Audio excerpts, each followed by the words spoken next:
할렐루야. 모든 것이 하나님의 은혜인 줄 믿습니다. 아멘. 찬양대 찬양이 참 은혜롭고 우리 하나님께서 기뻐 받으신 줄 믿습니다. 아멘.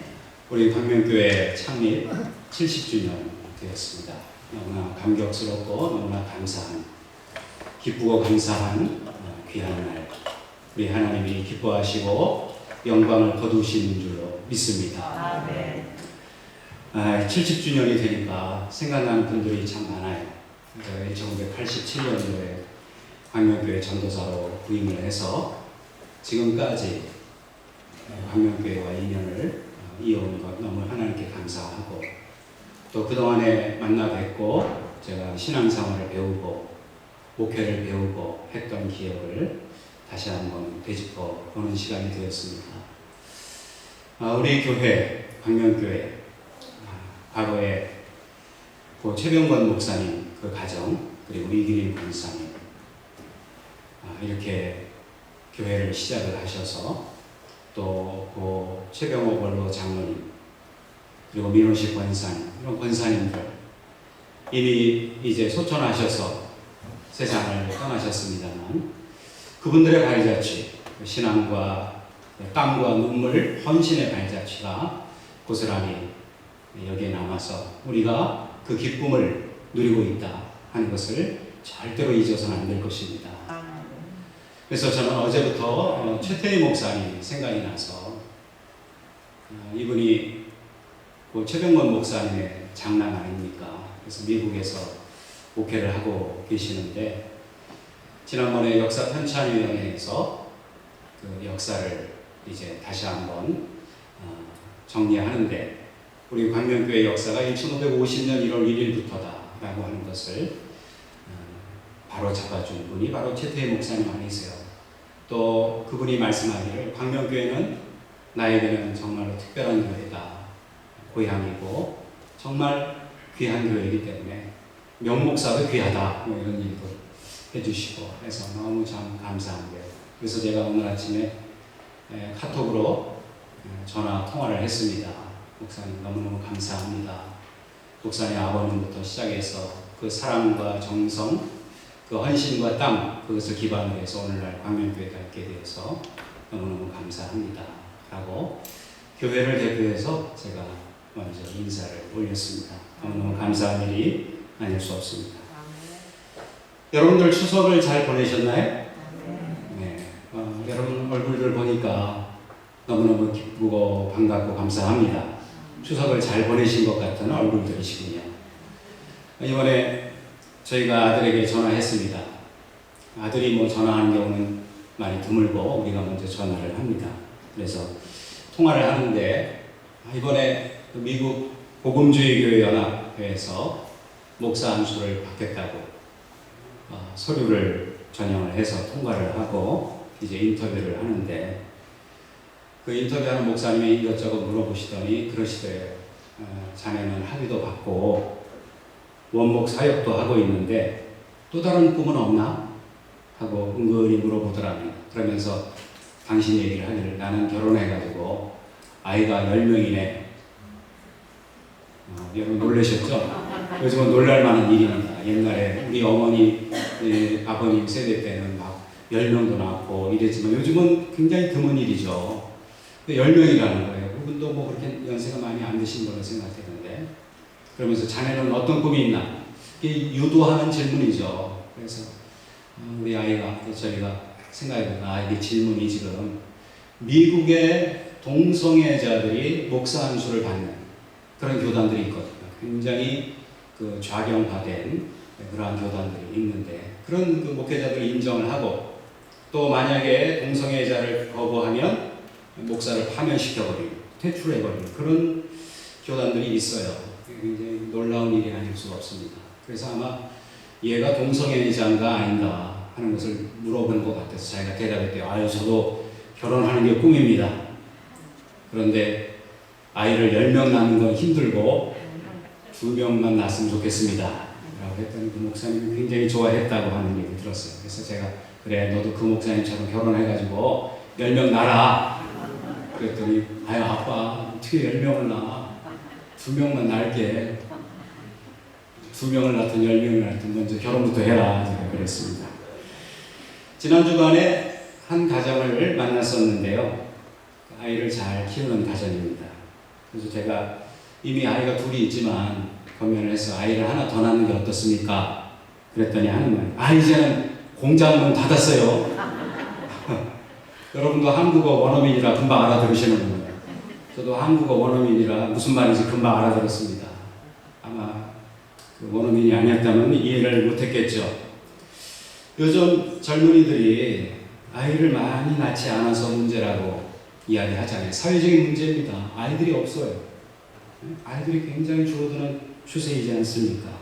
왜 그런 일이 벌어집니까?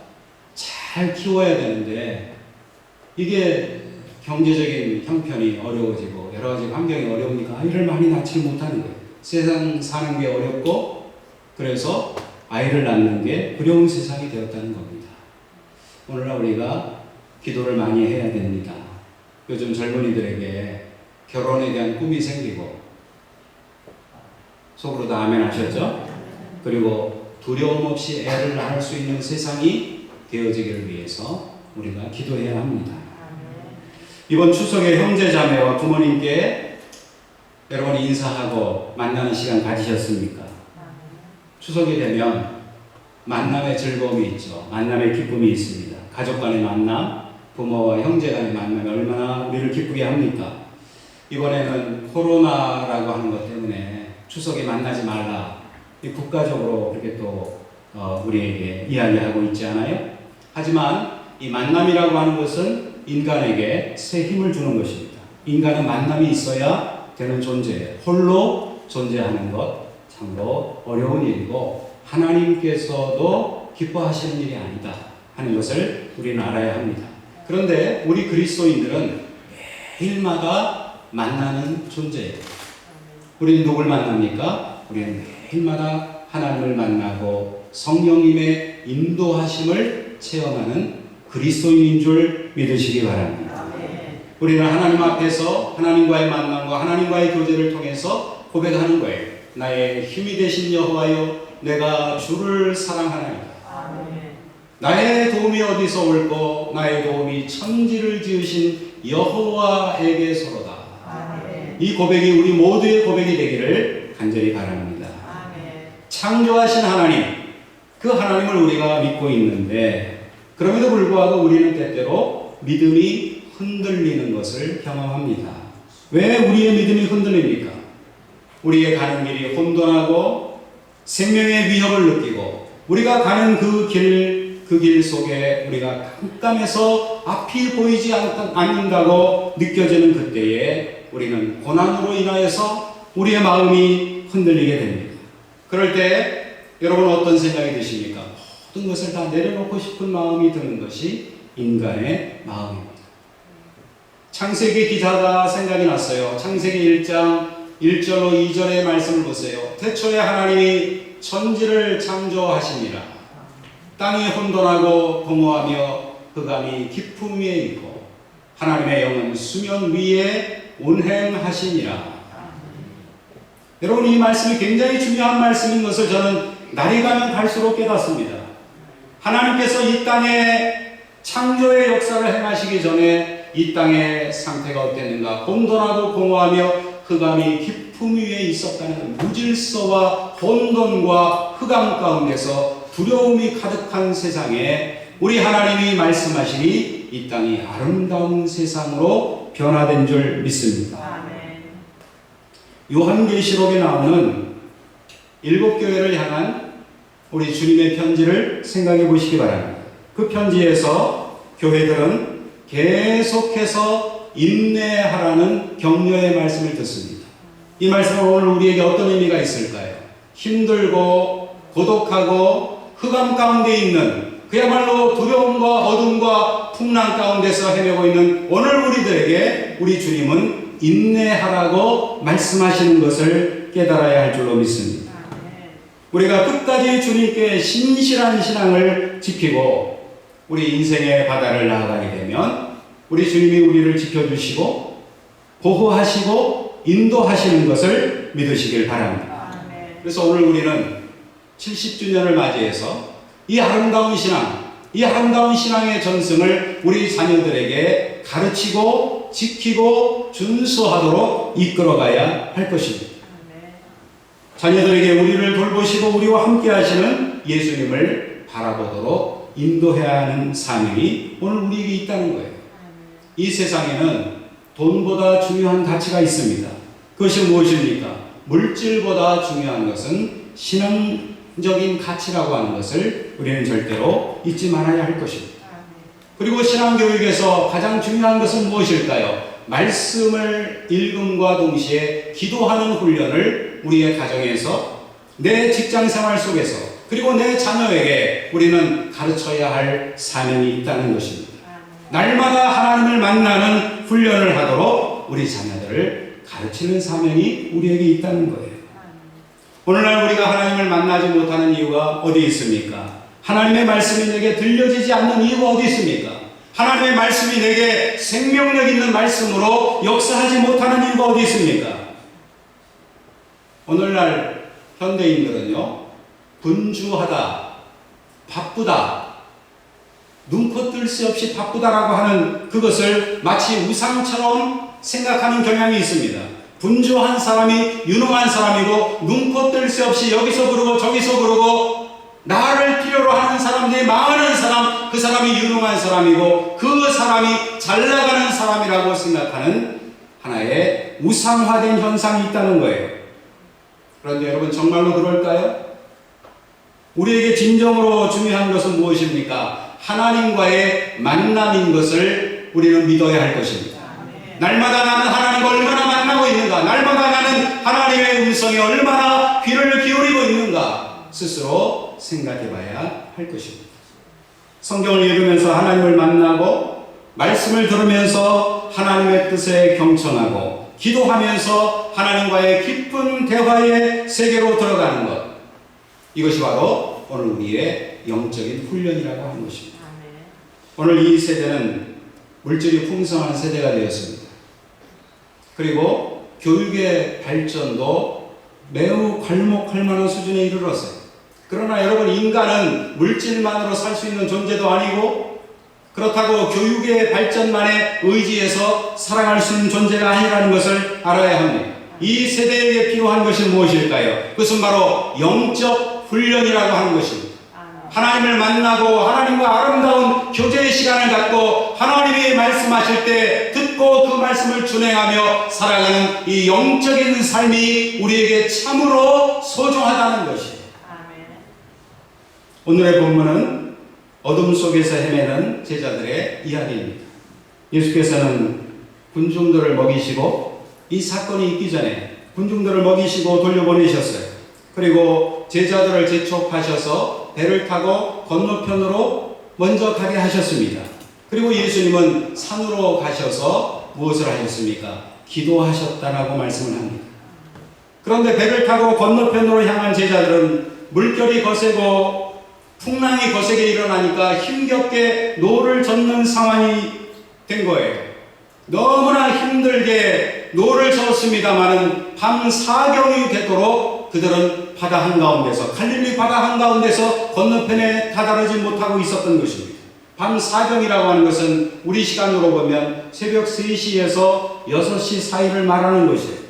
그때가 얼마나 어두운 시간입니까? 칠흑같이 어두운 그 시간에 풍랑에 휩싸여 있는 제자들, 그들의 두려움의 상황을 한번 생각해 보세요. 그 시간까지 제자들은 풍랑으로 인해서 두려움 가운데 빠져 있었던 것입니다. 여러분, 이번 연휴 기간에 텔레비전 많이 보셨죠? 저도 많이 봤습니다. 이번에 나훈아 씨 공연을 보셨습니까? 그 중에 화제가 된 곡 중에 하나가 테스 형이라고 하나요? 아셔요? 텔레비전 많이 안 보시는 분들이니까. 그 테스 형이라고 하는 곡이 젊은이들에게 많이 공감을 줬다는 이야기를 보았습니다. 그래서 그 가사를 한번 찾아보니까 이런 내용이 있더군요. 테스 형, 세상이 왜 이래?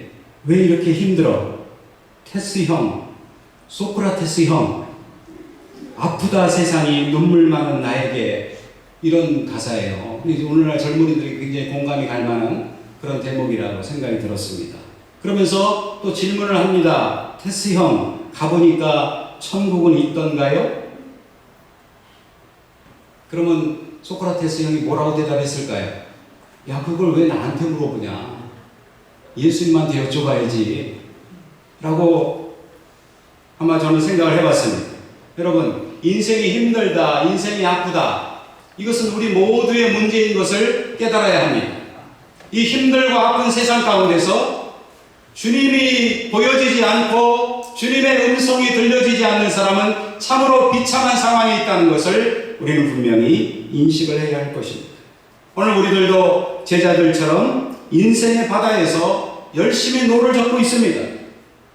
어떤 삶의 목표를 정하고서 돈을 벌기 위해서, 명예를 위해서, 삶의 지위를 올리기 위해서, 무엇을 위해서 우리는 열심히 노력을 하고 있어요.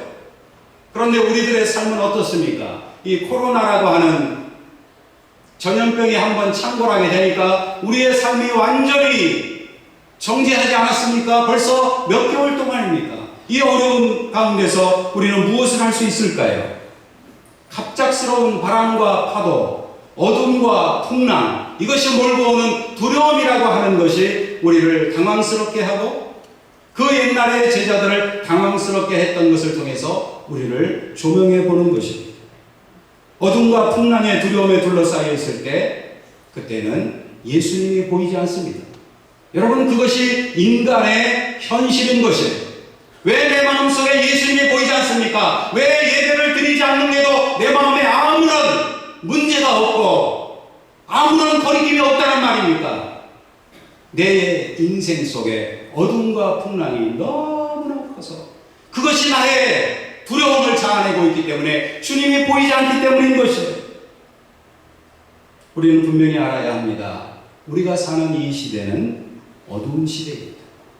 마치 제자들이 밤새도록 노를 저었지만 여전히 바다 한가운데 머물렀던 것처럼 바람과 풍랑을 이기지 못하고 두려움 가운데 빠져있는 것처럼 오늘 우리들이 이 인생의 무게에 짓눌려서 예수님을 바라보지 못하고 있는 것 아닐까요? 우리는 어둡고 무서운 바다, 그리고 바람이 세차게 불고 파도가 거센 인생의 바다에서 노를 젓고 있는 사람들입니다. 오늘의 이야기가 어떻게 전개되고 있습니까? 그렇게 힘들고 어려운 처지에 있을 때 그 바다 위를 주께서 걸어오셨다는 거예요. 그때 제자들의 반응은 어떠했습니까? 그들이 예수님을 반가워했나요? 그러지 않았습니다. 오늘 본문은 오히려 유령으로 생각하고 두려워했다라고 말씀을 합니다. 인간의 상황이, 인간의 실존이 어떠한가를 오늘의 본문은 낱낱이 우리에게 파헤쳐주고 있는 것이에요. 주님을 알아보지 못한 것입니다. 어쩌면 오늘 우리들이 이럴지도 모르겠습니다. 세상 일에 너무나 찌들려서, 짓눌려서 어둠과 풍랑 가운데 두려움이 너무나 큰 나머지 주님은 보이지 않고 주님이 내게 다가오시는데 오히려 그것이 유령으로 보이지 않는가. 흑암에 높인 바다 위를 걸어서 오신 주님께서 배에 오르셨습니다. 그것은 그들의 의지가 아니었어요. 제자들의 의지가 아니었습니다. 그런데 주님께서 올라오셨습니다. 그랬더니 어떤 일이 벌어졌어요? 32절에 보니까 놀라운 역사가 일어났어요. 바람이 그치는지라. 주님께서 우리 인생의 배에 올라오시는 순간 모든 바람이 그치는 것을 믿으시기 바랍니다. 제자들은 많은 이적을 보았죠. 예수님의 권능 있는 가르침, 서기관이나 바리새인들과 다르다고 말하고 있지 않아요? 병자를 고치시는 이적을 보지 않았습니까? 예수님이 가시는 곳마다 귀신들이 소리를 지르며 도망가지 않았어요? 그리고 배를 타고 오기 전에 바로 그 직전에 오병이어의 역사를 목격하고 체험하지 않았습니까? 그리고 바로 지금 이 순간 주께서 물 위로 걸어오시면서 예수님 자신을 소개하고 있지 않아요? 안심하라, 나니 두려워하지 말라. 여러분, 이 말씀을 우리의 삶에 어떻게 적용할 수 있을까요? 이 말씀을 통해서 저는 생각해 봤어요. 우리 인생길이 어둠과 풍랑과 두려움 가운데 쌓여 있구나. 우리 인생길이 바로 어둠이요 풍랑이요 두려움이구나 라고 하는 것을 깨닫게 되었습니다.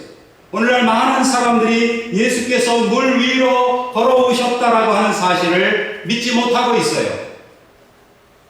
뭐 양식 있는 크리스찬이라면 아니 그런 걸 뭐 오늘날 이 21세기에 말해야 돼? 마치 교양이 있는 것처럼 지식이 있는 것처럼 비아냥대는 사람들도 있습니다. 하나님의 말씀을 시대에 뒤떨어진 이야기로 여기려고 하고 있다는 것이에요. 그러면 여러분 그 놀라운 기적을 바로 내 눈앞에서 본다면 우리가 믿을 수 있을까요? 바로 그 당시에 바로 그 자리에 있었던 제자들의 모습을 한번 생각해 보시기 바랍니다. 그들은 기적의 목격자들이었어요. 앞서 말한 대로 권능 있는 말씀을 들었고 병자들을 고치시고 안진뱅이를 일으키시며 죽은 자를 살리시고 5,000명을 먹이시고 12광주리가 남는 놀라운 기적의 목격자들이지 않았습니까? 그런데 여러분 현실은 어때요? 그들은 어둠과 풍랑과 그 고통의 도가니 속에서 예수님을 깨닫지 못했던 것입니다. 이것이 바로 인간의 모습인 것입니다. 우리는 흔히 누군가를 탓합니다. 내가 이렇게 된 것은 누구 때문이야? 무엇 때문이야? 라고 환경을 탓하고 어떤 사람을 탓하고 누군가에게 손가락질을 하는 그 순간이 어쩌면 어둠 가운데 인생의 풍랑 가운데서 두려움 속에서 예수님을 알아보지 못하는 순간이라고 하는 것을 우리는 알아야 할 것입니다. 제자들도 오병이어의 기적을 보았고 그 자리에서 물 위로 걸어오시는 주님을 직접 목격을 했습니다만 그들의 마음이 둔감해져서 주님을 깨닫지 못했다는 거예요. 하나님의 이적을 보기는 보았습니다만 하나님의 임재를 깨닫지 못한 거예요. 하나님은 지금 여기 우리와 함께 하시는 하나님이신 것을 믿으시기 바랍니다. 그런데 깨닫지 못한 이유가 어디 있을까요? 제자들은 어둠과 풍랑이라고 하는 그 무서운 상황에 휩싸여 있었기 때문입니다. 어둠과 혼돈의 두려움 가운데서 흔들리는 하나님의 백성들에게 성경은 무엇을 가르쳐주고 있습니까? 성경을 우리가 가만히 살펴보면 말이죠. 구약을 보든지 신약을 보든지 인간이 어둠과 혼돈 가운데 어둠과 풍랑 가운데 그리고 두려움에 빠져 있을 때 하나님의 역사가 어떻게 일어나느냐? 하나님의 구원의 역사가 일어나는 것을 믿으시기 바랍니다. 이스라엘 백성들이 애굽에서 430년 동안을 종살이를 했어요. 그리고 하나님께서 모세라고 하는 걸출한 리더를 세워주셔서 그를 통해서 애굽에서 탈출을 하지 않았어요. 그런데 애굽에서 탈출을 했습니다마는 그들에게 곧바로 어려움이 생겼습니다. 그것은 바로 앞에는 홍해가 있었고 뒤에는 애굽의 군대가 그들을 잡기 위해서 사로잡기 위해서 뒤쫓아오는 것이었습니다. 홍해를 만났을 때 그때 어떤 일이 벌어졌어요? 그때에도 이스라엘 백성들은 하나님 앞에서 두려워하면서 하나님께 부르짖고 모세를 원망했어요. 이게 무슨 말입니까? 절망에 빠진 자의 모습은 원망과 불평 가운데 사는 것이라 이 말이에요. 그 원망과 불평하는 백성들 앞에서 모세가 무엇을 이야기합니까? 출애굽기 14장 13절의 말씀을 보세요. 너희는 두려워하지 말고 가만히 있어서 여호와께서 오늘 너희를 위하여 행하시는 구원을 보라. 너희가 오늘 본 애굽 사람을 영원히 다시 보지 아니하니라. 하나님의 구원의 역사가 어떻게 나타났어요? 하나님께서 그 홍해를 가르시고 이스라엘 백성들을 구원하신 줄 믿습니다. 앞에는 홍해라고 하는 거대한 두려움이 있었고 뒤에는 애굽의 군대라고 하는 흉악한 세력이 쳐들어오는 그 어둠과 두려움의 역사 가운데서 그 두 세력에 대해서 하나님은 놀라운 기적으로 구원을 베풀어 주신 거예요. 여러분 이것을 성경의 공식으로 여러분의 마음에 새기시기를 바랍니다. 모든 것을 삼켜버리는 거대한 바다는 이스라엘에게 길을 내어줬던 것이에요. 아 이제 더 이상 길이 없구나 이제는 죽었구나 라고 하는 그 순간에 우리 하나님께서 그 바다에 길을 내셨던 것입니다. 이 말은 무슨 말입니까? 절망과 두려움의 장소가 가장 큰 구원의 장소가 된 것이에요. 그 구원의 이야기, 바다에서의 구원의 이야기는 무엇을 말씀하는 것입니까? 여러분, 성경에서 바다는 어떤 곳입니까? 폭풍과 거센 풍랑이 있는 곳, 두려움의 장소에 모든 것을 집어삼키는 장소, 심판의 장소입니다. 사망의 음침한 곳에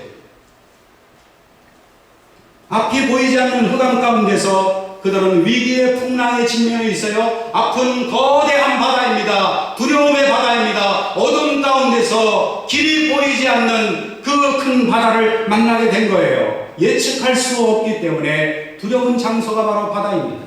그런데 그 두렵고 거친 풍랑의 한가운데서 구원자 예수께서 나타나신 것을 오늘 본문은 말씀을 하고 있습니다. 무슨 말입니까? 어둠과 풍랑의 장소, 그 두려움의 장소가 하나님의 구원의 장소로 변했다는 것입니다. 앞서 제가 창세기 1장 1절로 2절의 말씀을 여러분들에게 읽어드렸죠. 이 세상이 흑암과 혼돈과 무질서한 세상이었는데 하나님께서 말씀으로 이 세상을 아름답게 창조하신 줄로 믿습니다.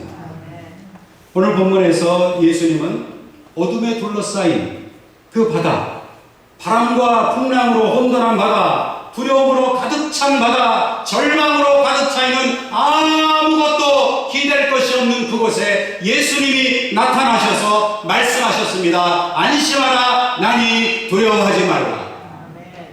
말씀으로써 우리 주님께서는 새 창조의 역사를 일으키시는 것을 믿으시기 바랍니다.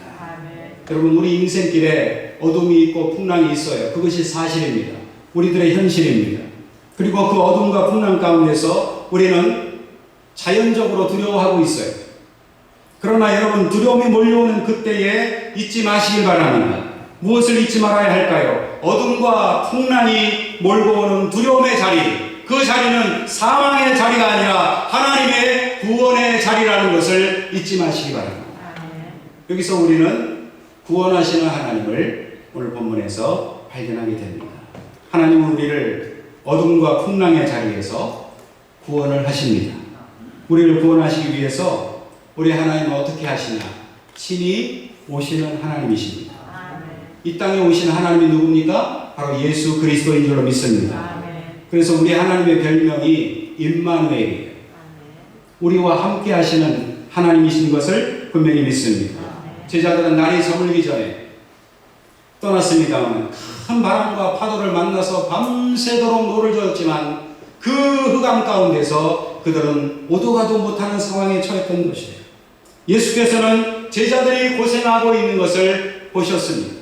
이 말은 무슨 말입니까? 우리 주님은 우리에게 관심을 가지고 지켜보시는 하나님이시다. 우리의 상황을 보시는 그 주님을 잊지 마시길 바랍니다. 우리 주님은 가만히 계시는 분이 아니라 친히 오시는 하나님이세요. 요한복음 1장 14절에 무엇을 말씀하고 있습니까? 말씀이 육신이 되어 우리 가운데 거하심에, 할렐루야. 우리 가운데 거하시는 하나님이 믿어지시기를 간절히 소원합니다. 그런데 제자들은 어떠했어요? 주님이 그들에게 다가왔습니다마는 예수님을 알아보지 못했다는 것입니다. 이것이 바로 그 당시 제자들의 문제였고 오늘 우리들의 문제가 아닌가 우리는 생각해 봐야 할 것입니다. 그들을 향하여서 우리 주님은 책망하지 아니하시고 위로하는 말씀을 주셨어요. 안심하라, 나니 두려워하지 말라. 우리 주님께서는 말없이 그들을 인도하셔서 건너편 땅에까지 인도해 주셨어요. 이것은 무엇을 말씀하십니까? 우리 주님은 끝까지 우리를 인도해 주신다는 거예요. 그러므로 여기서 우리는 무엇을 기대해야 될까요? 하나님과의 만남을 기대해야 될 줄로 믿습니다. 오늘날 현대인들은 바쁜 삶을 살고 있어요. 이러한 때 사람들은 생각합니다. 이렇게 바쁜데 교회 다닐 시간이 어디 있냐? 더구나 코로나가 있는데 무슨 교회를 나간다는 말이냐? 라고 생각하는 것이 오늘날 대세가 아닙니까? 못 나오시는 거에 대해서 이해가 됩니다. 우리 중직들은 주중에라도 교회 나와서 수요일이나 금요일이나 주일날 사람들이 혼잡하다면 수요일이나 금요일 날이라도 나오셔서 예배를 드리실 수 있기를 제가 정중하게 권면을 드립니다. 예배를 통해서 하나님을 만나고 말씀의 교제를 나누면서 주님의 음성을 듣는 성도가 되어야 하기 때문인 것입니다. 우리 예수님은 어떻게 하셨어요? 참으로 바쁘고 힘든 상황 속에서도 새벽마다 일어나셔서 한적한 곳에 가셔서 기도하셨습니다. 오늘 본문에서도 제자들을 먼저 보내신 주님께서는 무엇을 하셨습니까? 기도하러 산에 가셨다라고 말씀을 하고 있습니다. 우리들이 가져야 할 영적인 기대를 가르쳐주는 말씀이에요.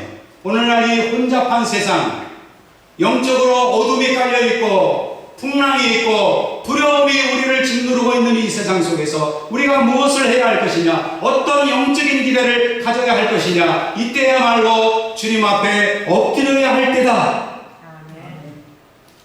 기도하는 중에 하나님을 만나고 우리들의 삶의 풍랑과 어둠의 두려움 가운데서 주님의 음성을 들어야 하기 때문인 것입니다. 말씀을 맺겠습니다. 제자들은 어둠과 풍랑 그리고 두려움 속에서 절망이 가득한 바다 한가운데서 주님을 만났습니다. 제자들이 예수님을 만난 것처럼 오늘 우리도 예수님을 만났습니다. 예수님 만난 걸 믿으십니까? 오늘 우리 교회 창립 70주년을 맞이했습니다. 우리 교회를 이날까지 인도하신 하나님께 감사를 드립니다. 숱한 어둠과 숱한 풍랑, 그 엄청난 두려움의 무게를 견뎌내고 이 교회를 지금까지 일구어온 우리 신앙의 선진들을 추모합니다. 참으로 존경합니다. 참으로 눈물겨운 그런 일들이 얼마나 많았을까요? 얼마나 큰 어둠과 얼마나 큰 절망의 자리들이 교회를 핍박하고 교회를 어렵게 하는 일들이 얼마나 많았을까요?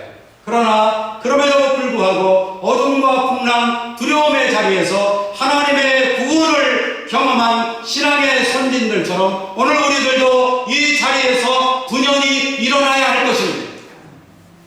70주년이라고 하는 이러한 그 역사적인 자랑도 우리에게 필요합니다만 더 중요한 것이 무엇일까요? 신앙을 가지고 이 어둠의 자리에서 절망의 자리를 딛고 일어서서 주님을 바라볼 수 있기를 간절히 소원합니다.